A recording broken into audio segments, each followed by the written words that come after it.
So here we go, continuing with questions from Miller High School. Mrs. Rivers. Yeah, Mrs. Rivers and her Miller grade 9 and 10 high school classes in 3, 2, and 1.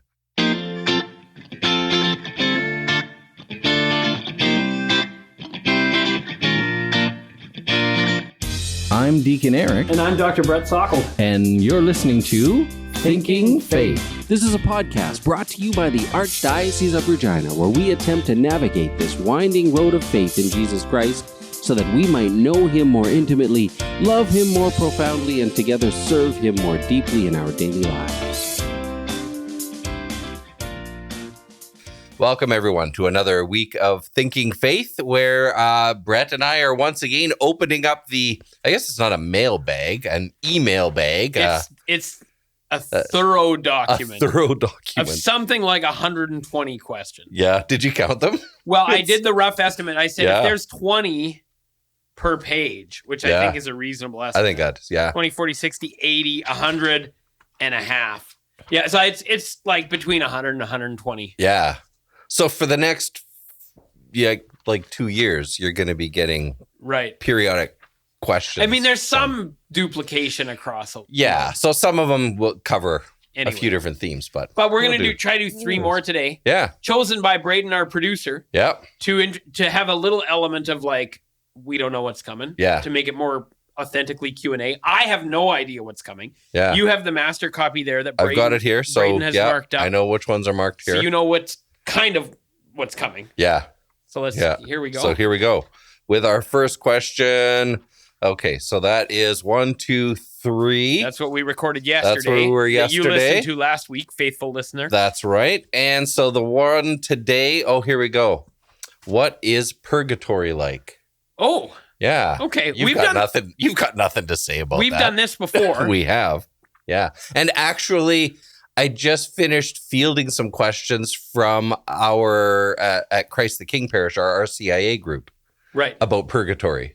Right. Yeah. And our past podcast was one of the resources I shot their way. Okay. Yeah.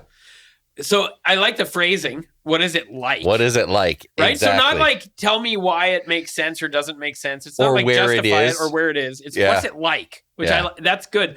Because so the saints and the tradition tell us that it is a place of both joy and pain, which that's hard to wrap your head around a little bit. Yeah. But we have metaphors actually from our own experience of this life. Exactly. Which are maybe, some of them are metaphors. Some of them actually aren't metaphors. Some of them are actually experiences of purgatory before. Yeah. Because purgatory is the continuation and the completion of a process that starts in this life. Yeah. Right. And so it's not discontinuous from our experiences here. So here's a metaphor.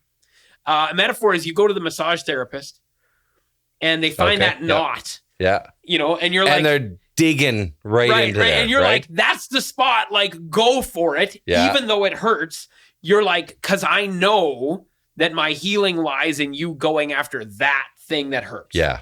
Right. And so there's various medical images like surgery or other kinds of things, even drilling out a tooth. Yeah. A root canal. Root canal. Yeah. Right.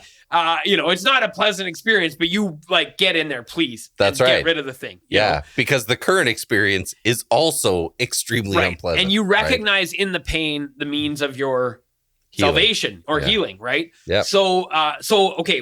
Those are metaphors for understanding what it's like. There are things that happen in life, though, where you're moved closer to holiness, closer to communion with God and others through an experience that's painful, right? Mm-hmm. So this is not a metaphor. This is just purgatory played out before you get there, right? And so it's the same process. And so something like a reconciliation with a family member where hard things needed to be said out loud that had not been said out loud, that were festering, that were painful to say and or to hear, but once they are let out into the open, were actually the means for mutual understanding and forgiveness and reacquaintance and all that kind of stuff, right? Yeah. So I would say that's not a metaphor. That's the process. Thing, right? Yeah.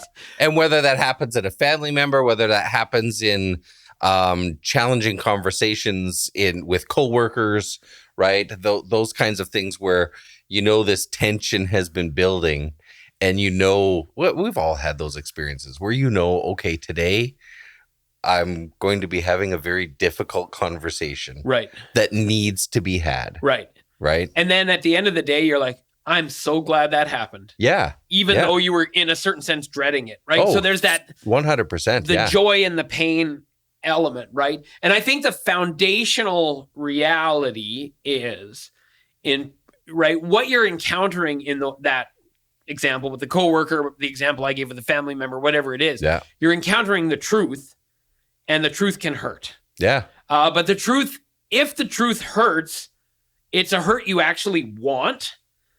Because it's for your good in the long term. And the longer we hide from the truth, because we're afraid of it, the worse our situation becomes, right? And so what purgatory really is an encounter with the truth. In the first instance, I guess you could say about yourself. Yeah.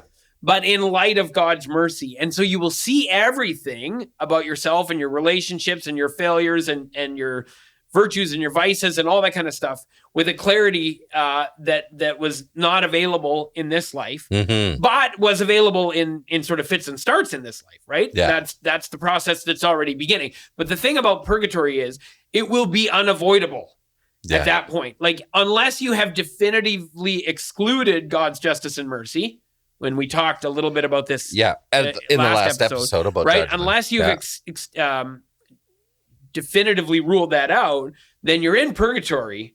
I mean, unless you've been perfected in this life, which the church says is possible, though most people think not the most common of human experiences, just from looking around us. But that's what we mean when the church identifies canonized saints. But right? Well, they may have gone through purgatory. They may have. Yes. Okay. But there is a tradition that says the martyrs, yes, experience their purgatory in their martyrdom.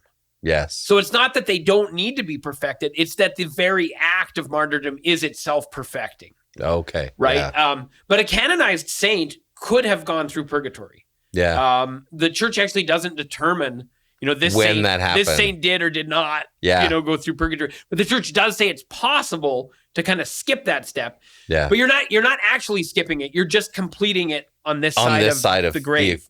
Right. But so the encounter with truth, if you have definitively rejected God, the encounter with truth is hell. Yes. If you have not definitively rejected God, then the encounter with truth, for presumably most of us, unless we've completed the process in this life, will be painful and joyful. And that's And the saints actually will say things like, the joy in purgatory is second only to the joy of heaven. Even in the agony of that, right? In the pain, because you learn things about yourself that are hard to hear. Yeah, and that all your self-justification and all your excuses and all whatever, exactly what they amount to. Yeah, you know exactly how much culpability you had. Yeah, Ron Rolheiser writes. He uses some interesting language around this experience of purgatory, describing it in one of his articles as that encounter with the full truth of yourself, in light of the full truth of God's mercy. Right. And coming to terms with those aspects of yourself that you feel were not worthy of that love and mercy. Right. Right? Like recognizing I have behaved in ways, even as I'm striving for virtue, even as I'm striving for goodness, I have still behaved in ways that that in some sense don't deserve this. Right. Even though God's mercy is like overwhelming and generous and prodigal and right. But mercy is not something you deserve. No, but we and so it's that recognition. Right. And there's a pain in that. Right. Right. And that's, I guess, in Protestant circles, there's that language of conviction. Right. We talk about that self-conviction. Right. Right. But I'm just reminded of a story. So this can happen in very subtle ways, just in like family life, right? So I was harsh with Daisy. I can't remember if I raised my voice or I was just impatient or whatever. Anyways, I was harsh with her, and I knew that it was not justified, and I was feeling, she had gone to bed, and I was feeling bad. Yeah. So I knew she'd still be awake. So I went into her bedroom and I apologized. And it was such a beautiful thing. She looked at me with like compassion in her eyes, and she reached out of her bed and she just patted my head. Oh, you know? Yeah. And like you, in a certain sense in that moment, you feel a little worse about what you did. Yeah, there's a pain in that. Right? Because of the love that is being shared with you despite your failure. Yeah. So there's something in that actually heightens the accusation, because if the other person was like, yeah, you're a big jerk. Yeah. Then it doesn't open your heart, it closes your heart, and so you don't have the same impact of the truth of yourself because you go into self-protect mode. Yeah. But when the other person is merciful, it can hurt in a way because your heart is more open to be pierced. That's the language of the Trinity, right? Yeah, they will pierce your heart. And at the same time, it's very joyful. Yeah. Right. And so you can have these experiences, just your daughter patting you on the head when you apologized because you were too harsh or whatever it was. Yeah. That's a moment of purgatory. Right? Yeah. Those experiences. I'm wondering and you've done a lot of work in this area. How do we speak with some of our Protestant brothers and sisters? And I'm thinking in particular, this question came up in our RCIA group as well in the last couple of weeks, about the distinction, like the place of purgatory in light of, there's some approaches that see salvation as assured, right? Or firmly and finally determined at our death. Right. And we kind of touched on this with the idea of that full and complete rejection of God's mercy. That is that experience of hell. So trying to show how this experience of purgatory fits within the assurance of salvation after your full and definitive yes. So one of the common misconceptions among Protestants, and maybe among a few Catholics, is that purgatory, like the determination is not yet made. You're in purgatory and you could still go up or down. Yeah.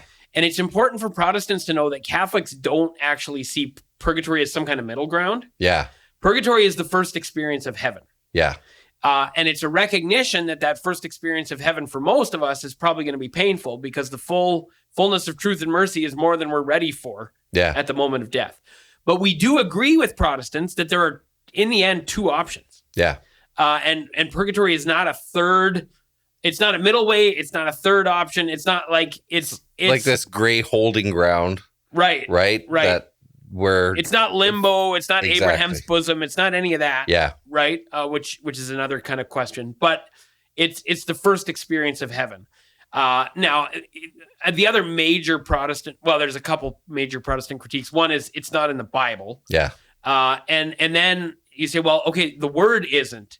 Yeah. Is the process, the reality in the Christian life, in the spiritual life being described, is that in the Bible, including post-mortem, including after death? Yeah. And it seems that it is.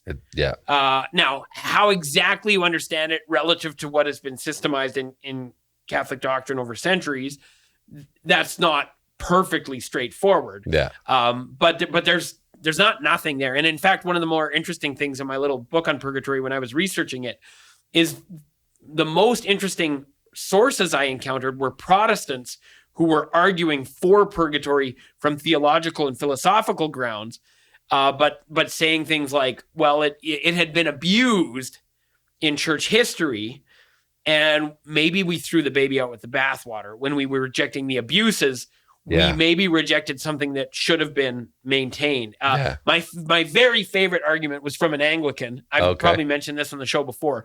He said, imagine that you woke up tomorrow morning morally perfect, right? So things that used to be grave temptations to you were just like gone, abhorrent now. Like it's not, you wouldn't even consider it. The right? state that most of us wish would just happen. Right. Yeah. He said you would be right to, if you could not identify some process by which you had moved from your previous state to your current state, you would be right to ask whether you were in fact yourself. Okay. Yeah. He said instant moral perfection seems, without some sense of process, like any change you go through, physical health, mental attitude, whatever change you go through, there's a process of you transition can recognize yourself because you are the one who went through a process that got started in stage A and ended in stage B. Yeah. He said, without that, you would be right to doubt your own identity. Yeah. Therefore, if we're going to be morally perfect in heaven, and we will be, and we're not morally perfect now, we have to be able to recognize some process of change in ourselves. Yeah. And it was a really interesting article. That is fascinating because that also accounts for the kind of that truth about ourselves that we know, that in spite of our efforts of striving to virtue and moral goodness in our life, I know I'm not going to achieve that on my own. Right. And most likely not at the moment of my death. Right. So,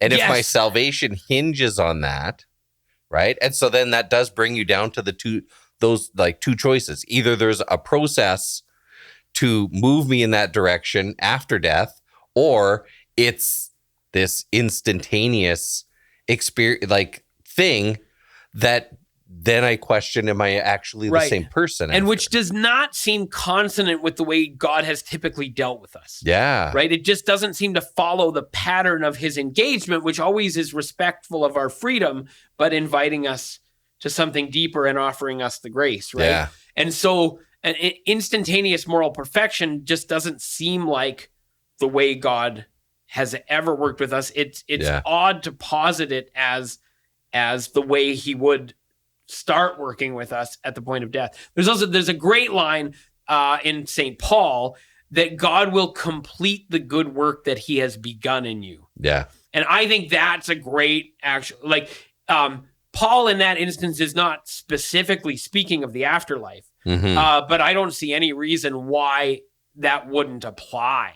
No, but Paul does in other areas use imagery of a refining fire in the afterlife. Yeah, the afterlife. He does in Corinthians. Speaks about that. Right, which makes my sense that this other passage could be read with reference to the afterlife, even though it's not explicitly about the afterlife, more plausible because he does speak at other times in similar ways about the afterlife specifically, right? So, so that's one Protestant thing. And then if we're going to get through all three questions, the second Protestant thing is it seems to take away from the cross of Christ, right? So one way of interpreting purgatory from a Protestant point of view, and maybe some Catholics make this mistake, is Christ's cross is insufficient, and so we have to contribute something to our salvation in this way. Now there is this very interesting line in Scripture about making up what is lacking in the suffering of Christ, which Protestants can't avoid that's in there. Yeah. But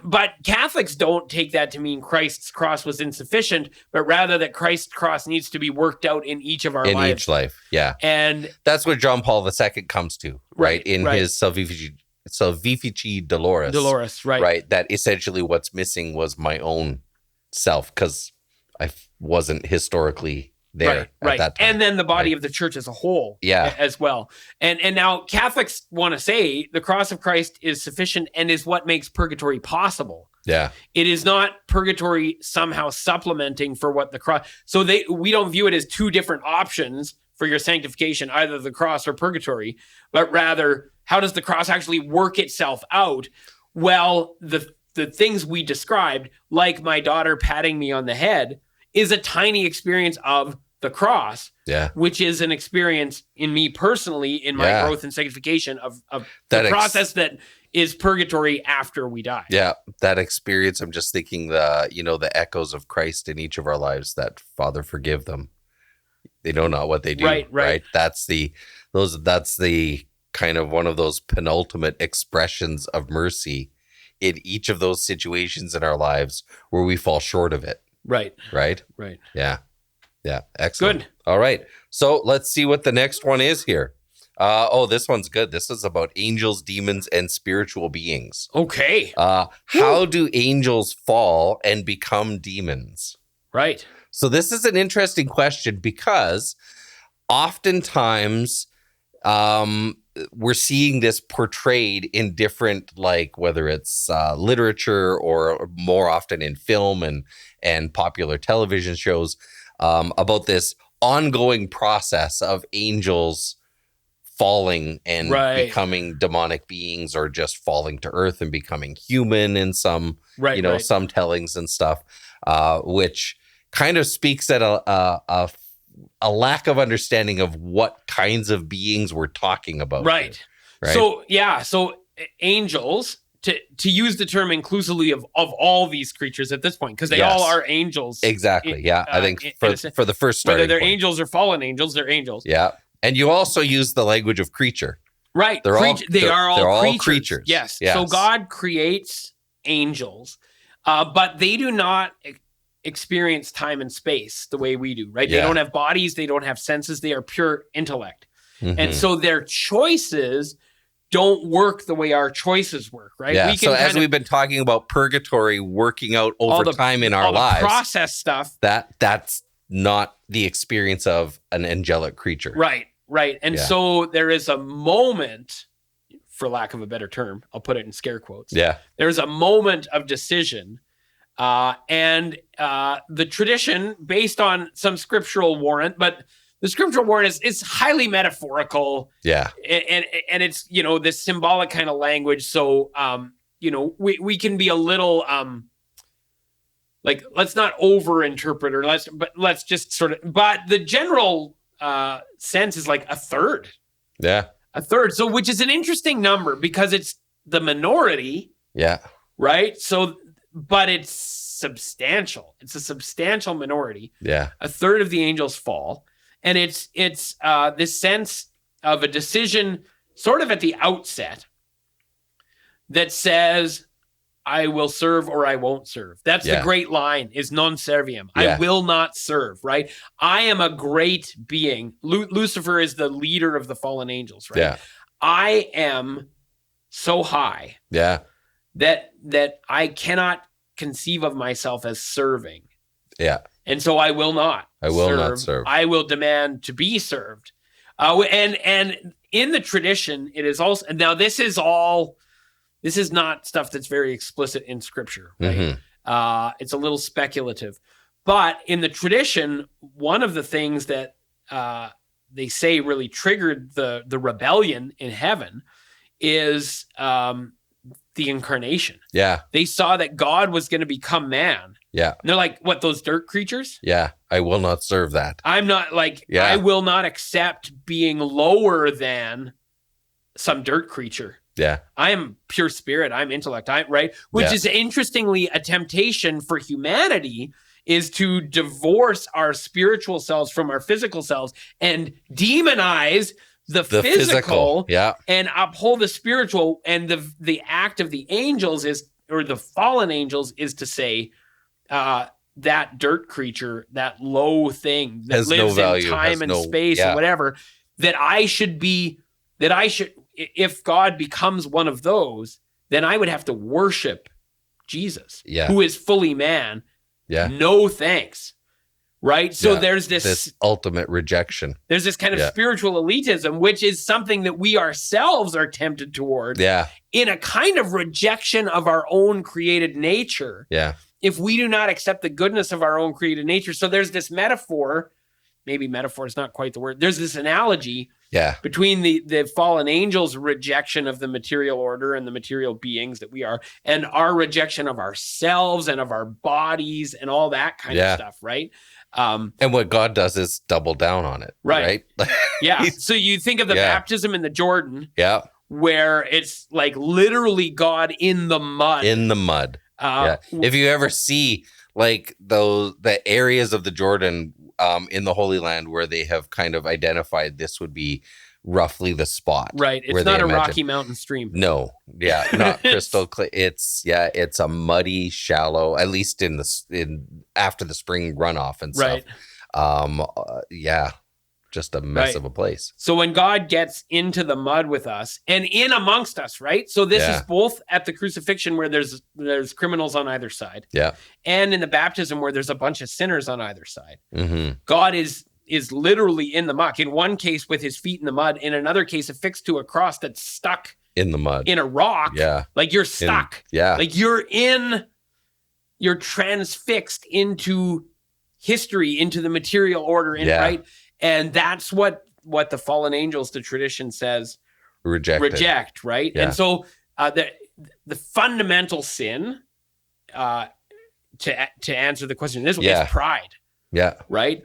And so then you have sort of these two captains. You have Lucifer on the fallen angels, and you have Michael, equally glorious, who is like, no, this is what I'm made for, and I will. You right. So you have throughout the history of the iconography of angels and demons, you have Michael and Lucifer. And largely that's a lot of that leans heavily on the imagery that comes out of the book of Revelation, which shows this final showdown between Michael and Lucifer. Right. And in various forms through the book. Right.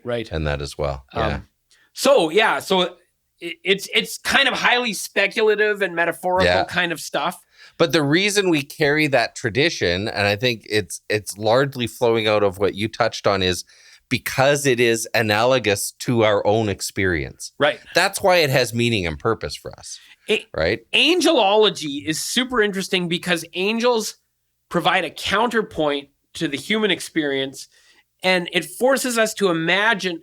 Right. It would be very easy to not see the water you're swimming in. Yes. Right. And so when you think about angels who aren't swimming in the water you're swimming in, you can be more cognizant of the water you're swimming in. Yeah. So angelology is always like a kind of a mirror through which we see anthropology. The question of the human person is seen more clearly when we reflect on angels because they allow us some critical distance from our own experience. To be able to, they're so distinct from us. Right. That we can examine our own humanity from a different perspective. I just put out a newsletter the other day for Catholic teachers. Sign up for the Making Every Class Catholic newsletter on Substack. There you go.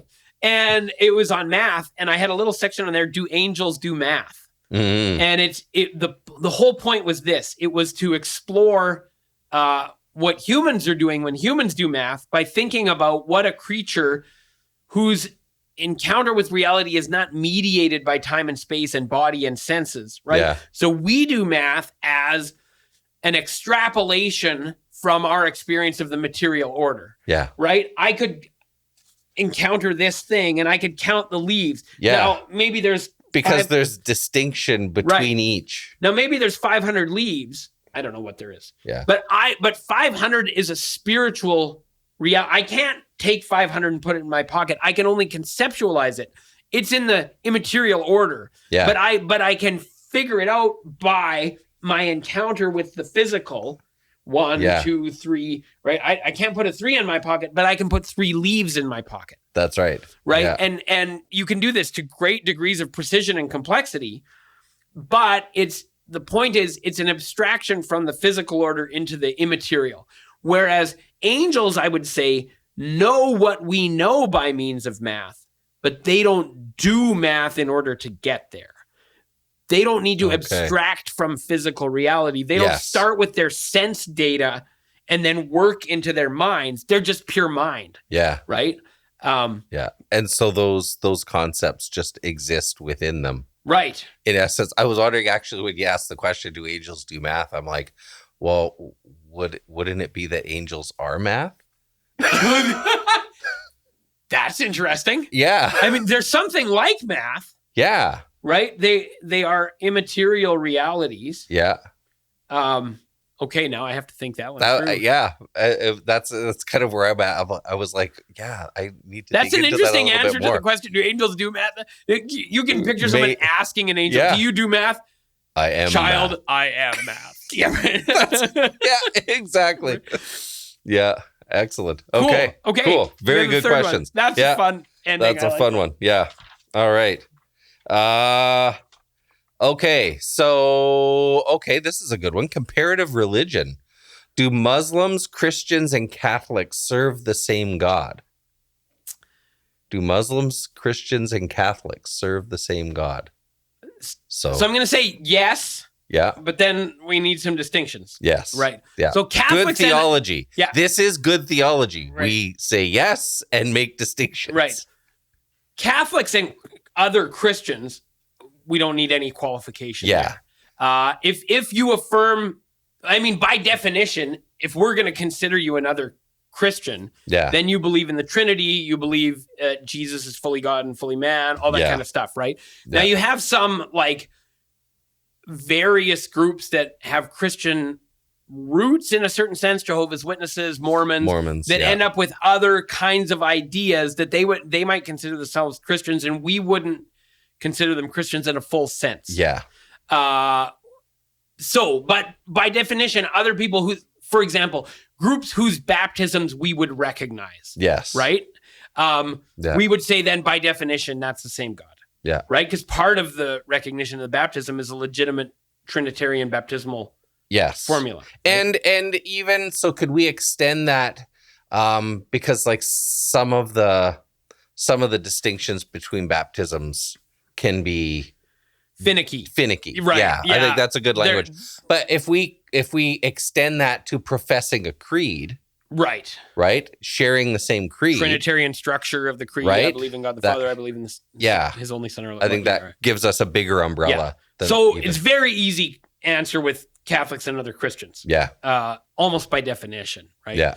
Muslims, the church has said quite explicitly in its teaching, and you can look at Nostra Aetate, the Second Vatican Council's declaration on other religions. Yeah. That Muslims worship the one God. Mm-hmm. So the one God is the one that we worship. Yeah. Right? So there are people who will twist themselves into knots trying to say that Vatican II, by saying Muslims worship the one God, is not saying that they worship the same God. The same God as us. It's not compelling. Yeah. It looks like a real stretch. And so now this does not mean that Muslims believe everything that we believe about the one God. That's what I was going to say, right? Like there is the distinction is in what they believe about that one God. Right. Over and against what we believe about that one God. And I think it wouldn't even be a matter so much of competing beliefs as steps that we take beyond the belief. Well, would that be so? Okay, I think you're onto something, but if we're going to go there, then we actually have to include the Jews. Yes, right. I know that's exactly right. So we certainly believe in the same God as the Jewish people, because that's the God that Jesus. And this is interesting because if people want to say, well, we don't believe in the same God as the Muslims because they don't believe in the Trinity, then you've just locked yourself into a problem. Because we certainly do believe in the same God as the Jews, and they don't believe in the Trinity. That's right. So that can't be the determinative factor. Now, I was thinking about that too. I mean, over and above what we discuss here, a really good conversation would be to have a conversation with your Muslim friends. Right. About what you each believe. Right. Right. But I wouldn't say, I mean, in a certain sense, it's true what you said, that we've taken certain steps that they haven't. Yes. In a way. But I would also maybe say, both starting in a certain sense from the Jewish heritage. Yeah. We have taken steps that follow from the incarnation. Yeah. And they have taken other steps that they consider more in line with the origin. Yes. But interestingly enough, historically, Christianity comes before Islam. So they are in a certain sense reacting to what they consider errors in Christianity. So Christianity looks from a Muslim point of view like polytheism. Yes. And so they feel like they need to recapture pure monotheism. And so it's not just like steps or not, but there's this kind of historical Okay, we took in one sense more steps. Yes. And they tried to step to back rein that back because they think we made mistakes there. So there are clear differences in what we think about God. Now, there are also differences, and I'm not prepared to get all this right with great exactitude. There are differences in how, for example, God's relationship with human freedom works. Yes. Right? So, when you say goodbye in an Islamic culture, you say like, inshallah, like if God wills it. Like, I'll see you again if God wills it. Yeah. Now, there's a way in which that can be true from a Christian point of view. Mm-hmm. But when you start digging under the layers, you see that there is, in fact, a different attitude towards God and freedom. And so, for example, there can be a sense in Islamic theology that like every particular thing that happens, even things within the physical order, are direct actions of God's will. Yes. Whereas Christianity will typically say God creates creation and gives it a certain independence, and then it operates on its own sort of proper laws that were given by God, but do not require God's sort of constant micromanaging involvement. Right. Although I would say a large amount of Christians and Catholics carry a view of God that's very similar to that. That they might not notice. In fact, they might encounter Muslim theology and feel like, well, that sounds more pious. Yeah. God gets a more immediate role in things, right? And so, so there's a lot. Anyways, I haven't been reading up on this recently enough to feel confident that I'm going to nail all the precise thing. Yeah. The general point is the church is pretty clear that Muslims worship the one God, and by which they definitely mean the God of Abraham, of Isaac, and of Jacob, and the God of Jesus Christ. Yes. They clearly mean that. That does not mean they think that Muslims or Islam gets everything right about that God. Yeah. And the most obvious distinction is the Trinity. Yeah. And we don't even claim as Catholics that we get everything right about God, or that we know all that there is to know. Like I'm thinking of Thomas Aquinas. That was his approach to theology in general, right? Is recognizing that for everything we say about God, we're more wrong than right. Right. So we believe that the things we know are true, right? Yes. We believe the doctrine of the Trinity, but what we don't necessarily claim is that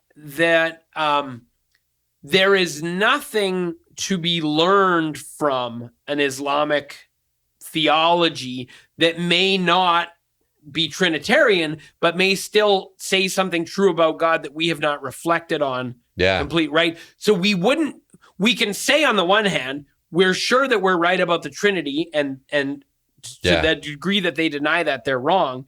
That does not mean that they have not seen or understood something about God that we could learn from. That's right. Right? So it's a little nuanced to say where we...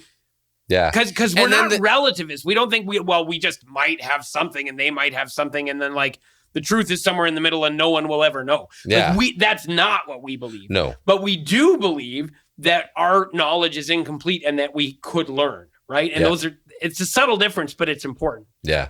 And that expands even further when we start talking about our relationship with other Christian faiths. Sure. That was one distinction that I think is helpful to make as well, because I hear that often, is the distinction between Christians and Catholics. Right. We are Christians. Yes. Yeah. So I reinterpreted the phrasing there to say and other Christians. And other Christians, yes. Because now very often other Christians will refer to Catholics as not Christian or not quite Christian. When I first came into the Catholic Church, it was right around that time that chat rooms were becoming popular. Right. And I remember being in Christian chat rooms and being accused of not being Christian. Right. And being really confused by that myself. Right. So like, I thought I was Christian. So we should be careful. However other people may speak, we should be careful to say Catholics and other Christians rather than Catholics and Christians. Yeah. As though they're two very distinct groups. Two distinct categories without any overlap. It's interesting within the groups that would some groups would say Catholics aren't Christians. So you would have these two, the Venn diagram has no overlap. Yeah. Catholics and Christians.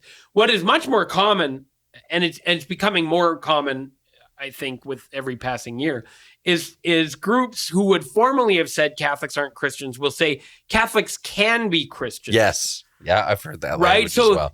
you're not Christian by virtue of baptism. Yeah. Right. But you're or profession of creed or any of right. But you are a Christian if you believe the right things about Jesus that I believe. Yeah. And I know Catholics who do. Therefore, Catholics can be Christians. And Christians. I know Catholics who are Christians, but I would reject, now I'm speaking in their voice, but I would reject the idea that all the Catholics are Christians because they're Catholics, baptized Catholics in communion with the Pope, or like those categories are not the relevant categories for their assessment of the question. So there's Catholics and Christians is one way of framing it. Yeah. We would say, like, for the Venn diagram, that's two independent circles. For us, the large circle is Christians, and Catholics is a slightly smaller circle, completely inside of that circle. Exactly. And for this other group, you're just going to have an intersecting circle where you have Catholics and Christians that intersect. Yeah. Because some Catholics are Christians and some aren't. Yeah. And how big the overlap is, well, they might vary in their assessment of that. Yeah, and how they assess that. But if you think about it in Venn diagrams, that might be a helpful way to think about it. Right? That's right. That could be a question on your exam. Right? Draw a Venn diagram that describes the relationship between Catholic and Christian from a Catholic point of view. Yeah. From some Christians' point of view who think Catholics aren't Christians, and from another that think Catholics might be Christians. Might be Christians. Or some Catholics are Christians, or whatever. That's right. Or whatever it is. Yeah. Right? Although Mrs. Rivers told me that she isn't using exams. Okay. Well, there you go. So, well, it could be a group activity. A group activity. There you go. Excellent. Yeah. Anyway, all right. Okay. That's our 3 questions. Yeah. Only 114 to go. 114 more to go. Keep that master copy. Yes. Because we already repeat ourselves. I didn't have time yesterday to strike out the ones we did, but I'll do that after the show. And we can keep track. What I want to do, I want to find, and maybe there's a thing like that out there where I can put in the questions and it will just spit one out. Oh, like a random question selector. I mean, I guess you could do if I number them all and just pick a random number, but. Right. Well, that's easy. Work. Yeah. Yeah, just have a random generator on your smartphone. Because it's kind of a neat experience to just kind of be thrown a question cold. Yeah. And then, it keeps us sharp. Yeah, number them, and then you need a random number generator on your smartphone. Oh, yeah. But you also need to be able to eliminate numbers from it as we do it. Yeah. So that would be the 3 things. It's just changing the range. Okay. Yeah. Yeah. Most random number generators will let you just pick the range. Okay, but if you as you use up one, the range shrinks. Oh, but then the number on each one would shift. Yeah, it would. Okay. Yeah. Okay, well, that's workable. I'm pretty sure I could. This is very compelling to our audience. They want to know. I know. This is how the sausage is made, behind the scenes. There you go. How they think about what they're going to do. Yeah. If you have a better idea. By all means. Send it our way. Send it our way. We are so grateful to Mrs. Sandra Rivers and her grade 9 and 10 class at Miller High School for sharing all of these really great questions. Yeah. Every time that we've had questions come in from young people, they've not been throwaway questions. And also the less young people in our audience seem to really like these. Yeah. So good job, young people. Good job, young people. That's terrific. I always say there's so much hope for our church if we have young people asking questions like this. There you go. Wrestling with it, thinking about it, right? Those kinds of things. So thank you for joining us this week on Thinking Faith. As always, we continue to pray that God may bless you and those you love with a faith that is always seeking understanding. St. Thomas and St. Ignatius, pray for us. Amen. Amen.